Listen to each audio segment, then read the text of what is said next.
people understand the way that we play defense and how we play defense well for so long. And I'm not tooting my horn or anyone else's horn. Like, Reese Morgan coached the defensive line before I did. But when I say it starts up front, I truly, truly do mean that. And we talk about that with our guys. And it's a huge responsibility. It's not stress, but there is pressure to just uphold the standard. I mean, if you look in the room, the goal is to get up on that wall right there. And those guys are behind there for a reason.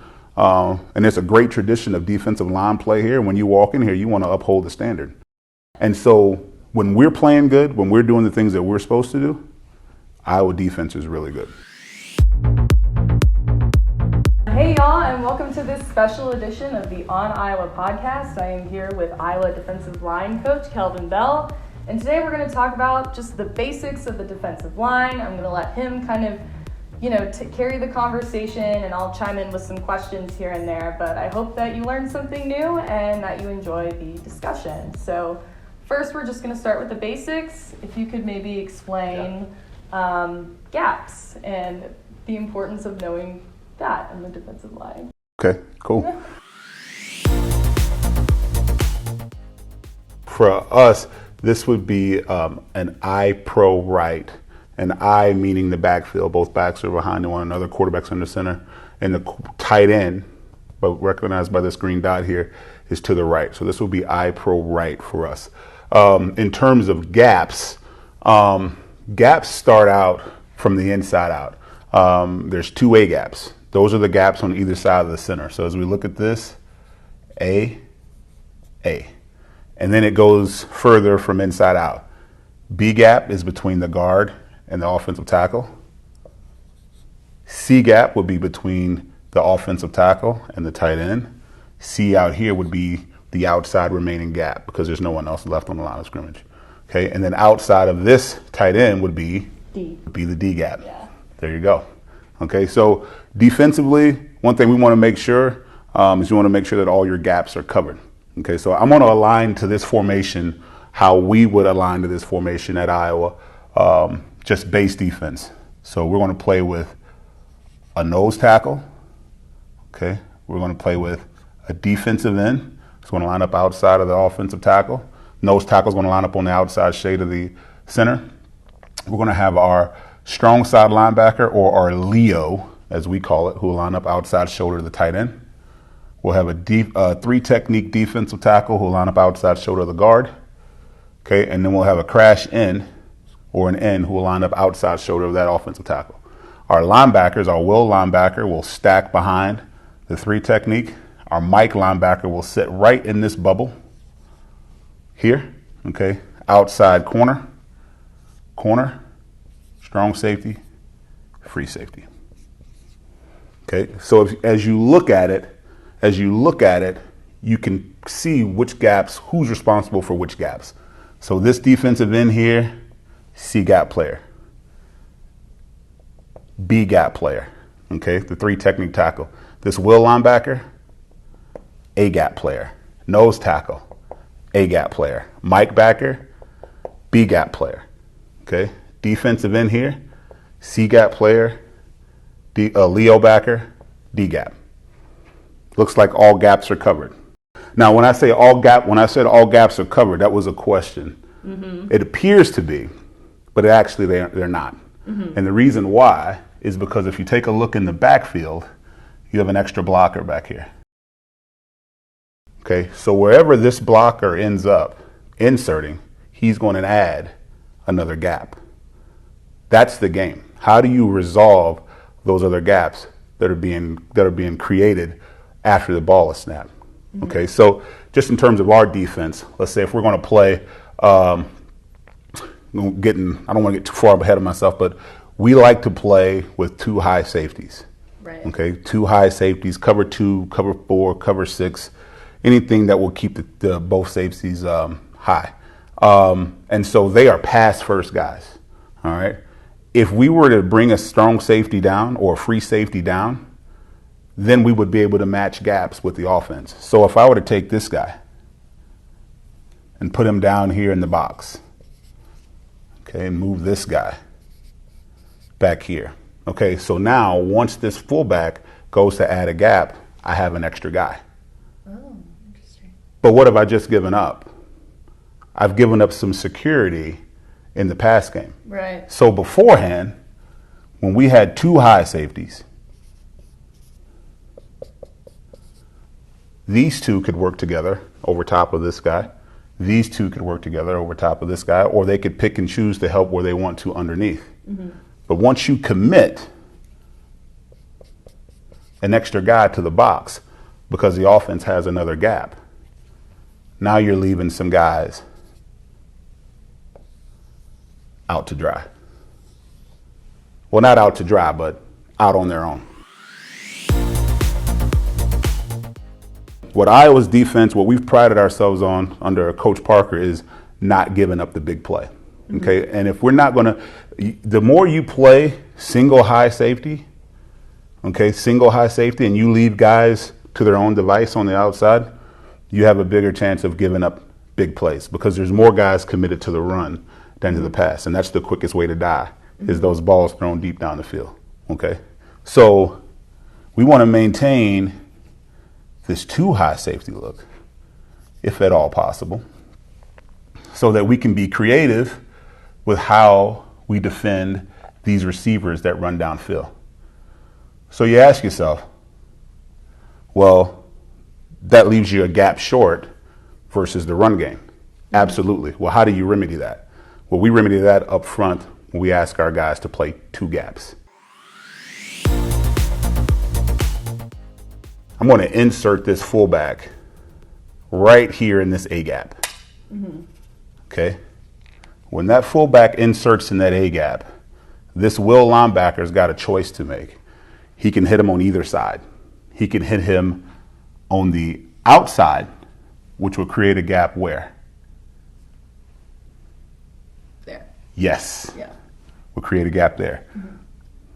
He could hit him on the inside, which would create a gap where? Yes. Out here. Yeah.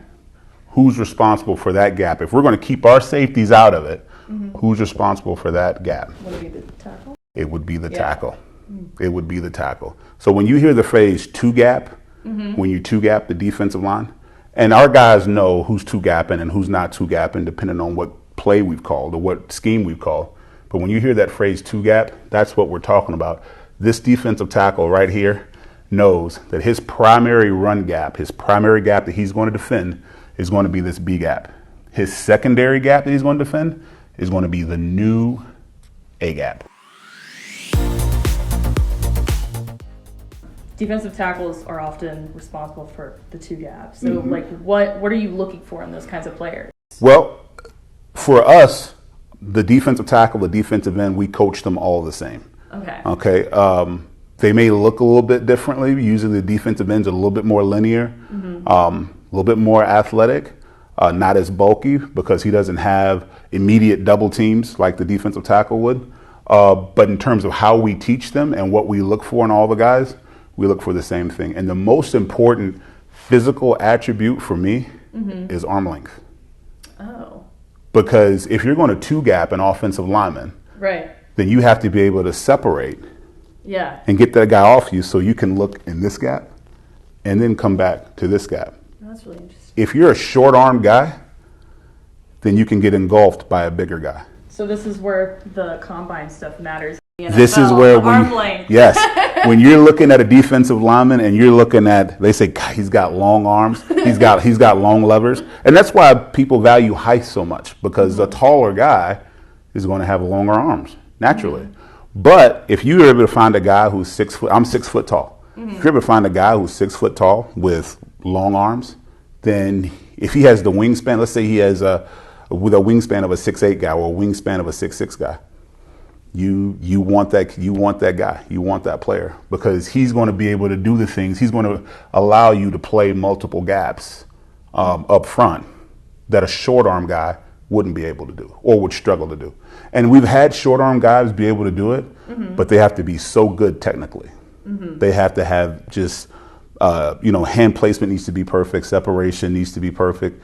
You have a greater margin of error if you got a guy with long arms. Yeah, from my understanding, the hand placement, you want to go like inside? There's hand placement. You want to be inside. We're inside on the breastplate. Yeah. But it's more so about supination versus pronation. Okay. Okay. So when your hands are supinated, that's when you are the most strong. Supinated hands, the analogy I tell my players is hold a bowl of soup. Yeah. So. If you're going to hold, you're going to drop the soup like that. I know. I have it right here. Yeah. It's more so like this. Oh. I'm talking about a Panera bowl of soup. Wow. Okay. Yes. It's so a Panera bowl of soup. If your fingers are out and your thumbs are up, then your elbows are in. That is a position of strength. So you doing that is the block. Right. That is the base. That is the base of your. When we deliver a blow, we talk about delivering a blow with a triangle. Yeah. Okay. Triangle is the strongest geometric shape.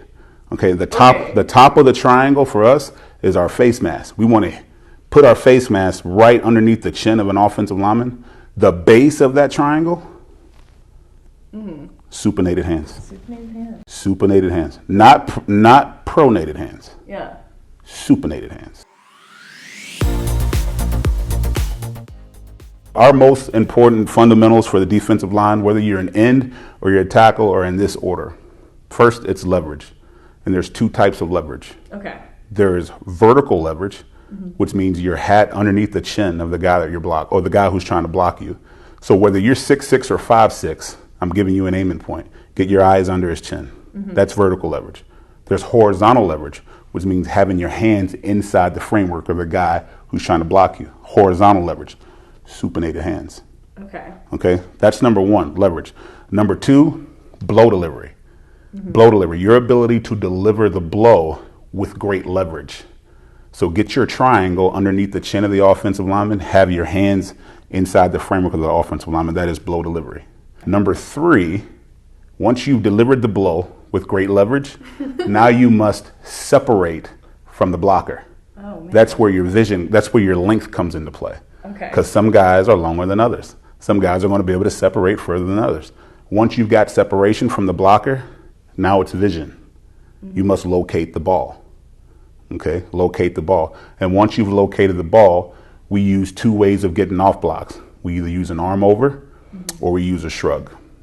So it's in that order. If you ask any of our guys, fundamentally, what are we looking at? Number one, leverage.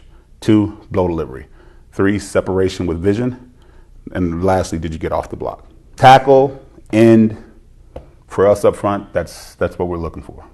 I'm going to take the fullback here, and now I'm going to insert him here in this B gap. Okay. All right. Same thing. The Mike linebacker is going to have a choice to make. He's going to, if he hits him on the outside, where's the new gap created? Inside. Yeah. If he hits him on the inside, where's the new gap created? The outside. And who's responsible for that gap? The end. The end. Yeah. So regardless, if you're for us, if you're a tackle or if you're an end, you're doing the same thing. We're doing the same thing. We teach it the same way. Now, what about the Leo position? Because you kind of got him lined up against the strong side. Yes. So there's a lot going on there. Would that be your Dane Belton or? That would be. I mean, there's any of the linebackers have the ability to play Leo. Right. You know, flexibility is huge. You don't want to be locked into I have to play this spot because you better be the best guy on the team in that spot, or else you're probably gonna get beat out. So any linebacker has the ability to play Leo. Based off of offensive personnel and offensive formations that we get, will determine whether or not you want this guy in here. Right. When I played here, back in the day, our Leo linebackers was Coach LeVar Woods. Yeah. Yeah. 6'3", 250 pounds of 6'3", 250 of LeVar Woods. And that's when formations look like this. Tight ends were on the line of scrimmage. Now, this is what we see. Yeah.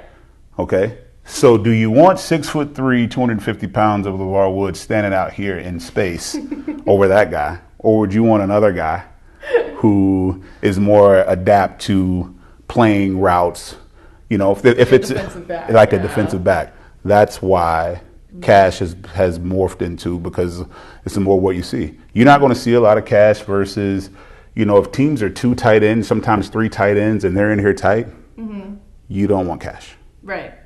Okay, but if teams are spread out, then obviously you want cash. So like the last one would be like if you're facing a Wisconsin. Aha. Because Yes. Wisconsin's a lot like Iowa. Exactly. In that sense. But this would be more like a, I don't know, like Ohio State. Anybody else. Yeah.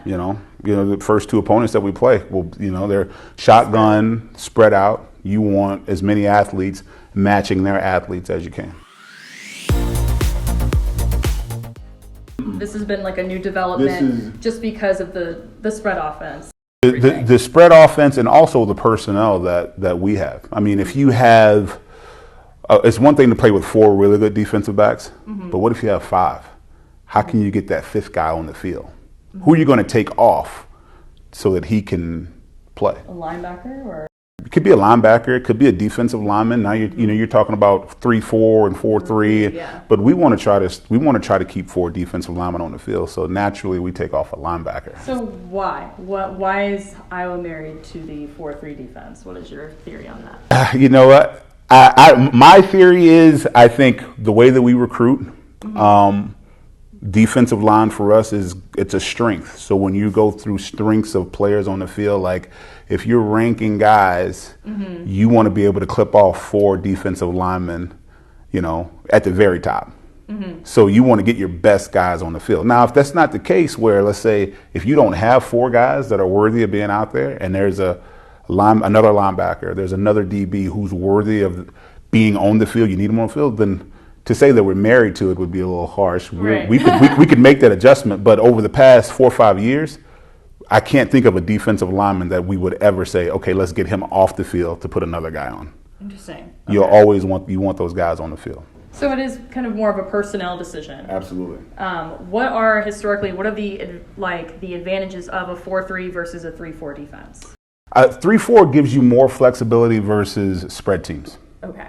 Because they have more little guys that can run. So you want more little guys that can run. A team that is a run-oriented team, you want as many bigger bodies around the line of scrimmage as you can. 4-3, 5-2. More bigger bodies around the ball. But as they continue to spread you out, then you don't need 4 bigger bodies. Do the roles change much if you are in a 3-4 defense? No, well, the roles don't change. How you get them done do. Because it's still about covering gaps.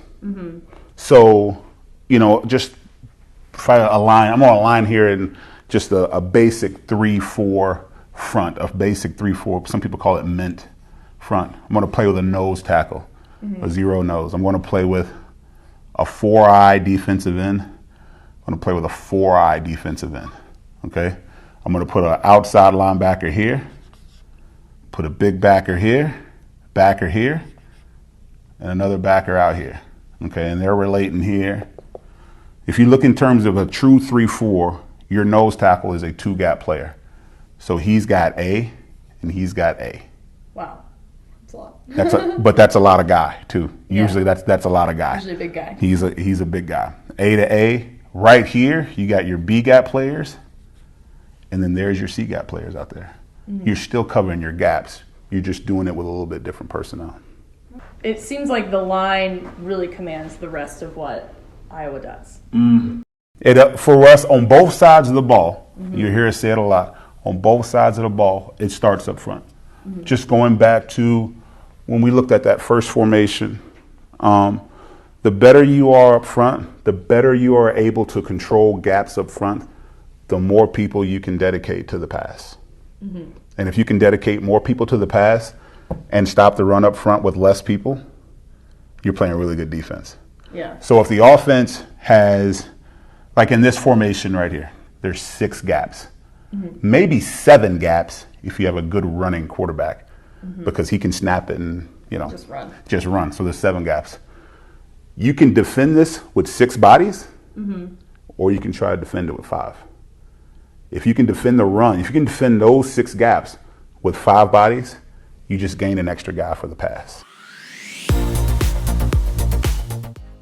Run pass option. So that's where That's where the quarterbacks, the offensive line is running a run play. Mm-hmm. Okay, the running back is running a run play, but the quarterback's eyes is on a certain defender. Mm-hmm. And he's reading that defender, trying to decide, can I throw this ball or can I go ahead and run this ball? Mm-hmm. So if you're going to dedicate guys to the gaps, all the guys to the gaps, what do you think is going to happen? What's the quarterback going to do if all your guys are dedicated to stopping the run? Pass. He's going to throw the ball. Yeah. Okay. If you have a guy, if you're dedicated to stopping the pass and you leave a gap short, he's going to run. He's going to run it. Mm-hmm. So in terms of flexibility for us, the more we can control up front, if one guy can handle 2 gaps, or if 2 guys can handle 4 gaps, now you just save 2 extra guys to play the pass. So for those reasons, is that why Iowa doesn't often blitz? Blitzing is a quick way to die. Yeah. It is. Blitzing is a quick way to die, because especially in a run pass option. Once you blitz, now you're committing guys. You're taking guys out of 2 gaps. Mm-hmm. Everybody has a gap, and everybody has to be correct. In a blitz, everybody has a gap. Leah, you have the A gap. Mm-hmm. That is your gap. And if you fail in that A gap, it's a touchdown. Yeah. Whereas if you were 2 gapping and you had extra guys behind you, if you failed, there's help here to make you right. Mm-hmm. Yeah. So, blitzing is a quick way to die. We don't give up a lot of big plays. Right. A lot of big plays happen versus the blitz. Mm-hmm. Because maybe somebody goes the wrong way, maybe someone doesn't get where they're supposed to get, and now you have people who are left one-on-one with a lot of space and a quarterback with a lot of time, and that usually is not good. What kind of communication are these guys having when they're either in real time or in between plays? So in between plays, they may be talking about what happened on the last play. And that stuff is really not, I shouldn't say not important, but that's kind of like after the fact. The communication that's really important is the communication that happens between our linebackers and our defensive linemen. Okay, because our linebackers can tell our defensive linemen which gaps to cover, when you're 2 gapping, when you're not 2 gapping, when you're 1 gapping, when you're not 1 gapping. They say a multitude of things to our defensive line. And I think the thing that's unique for our fans to know is our defensive line, in terms of communication, they spend a lot of their time with their back to whoever's talking to them. Right. So think about that. If you're in Kinnick Stadium, 69, 70,000 loud screaming fans, and the person who's talking to you is behind you, mm-hmm. and it's not like you can turn around and look and say, what? Mm-hmm. You have to hear it. Okay, you have to hear it, and you have to be able to adjust to what you're seeing. So for us, the education part is critical, because the more we can figure out on our own, mm-hmm. when we hear it, it's more like confirmation. Okay. But if you're waiting to hear it, mm-hmm. then that's too late. If you're waiting to hear what to do, that's too late. We're big on formation recognition. We're big on backfield set. Where's the running back going to be? Because those things are going to help us anticipate what call we're going to get. And if we can anticipate it and then we get the call, then we can play faster. Mm-hmm. And for us, we have, in terms of our communication, from when I watch film, I have our guys tap their butt. Mm-hmm. And all that means is I got the call.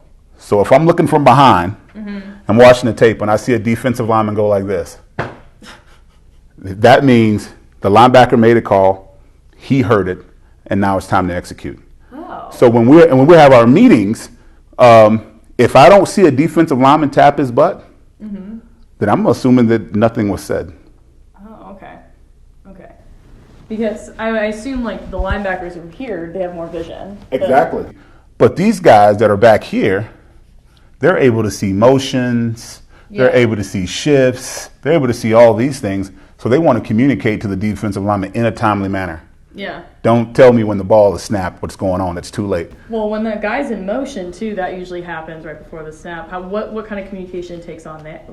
Goes on there? When guys go in motion, there are things that are said how we're going to cover up mm-hmm. gaps. If we were to boil it down to simplified terms of the linebacker, be like, this is your guy because he's moving. not necessarily your guy, Zone. not necessarily your guy. This is your gap. Yeah. You're going to take this gap because we don't look in terms of guys. We look Right. in terms of gaps. So he'll tell him, hey, defensive end, who's usually we talked about this before, C gap player, secondary B gap player. He may give him a call that lets him know that he is only a C gap player. Oh. And that's important to know Yeah. because someone else is going to take your B gap for you. And you got to think about it. At home, when is the crowd most loud? At home. When the offense has the ball. Yeah. when the opposing offense has the ball. Yeah. So we're trying to communicate at a high level when the stadium is at its loudest. Because our fans are quiet when our offense has the ball. Because for some reason they think that only the offense is supposed to communicate.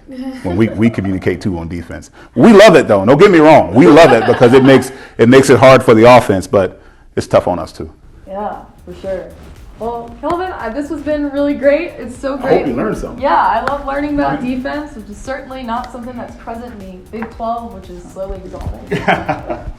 So I hope y'all enjoyed this special edition of the On Iowa podcast, and y'all have a good one.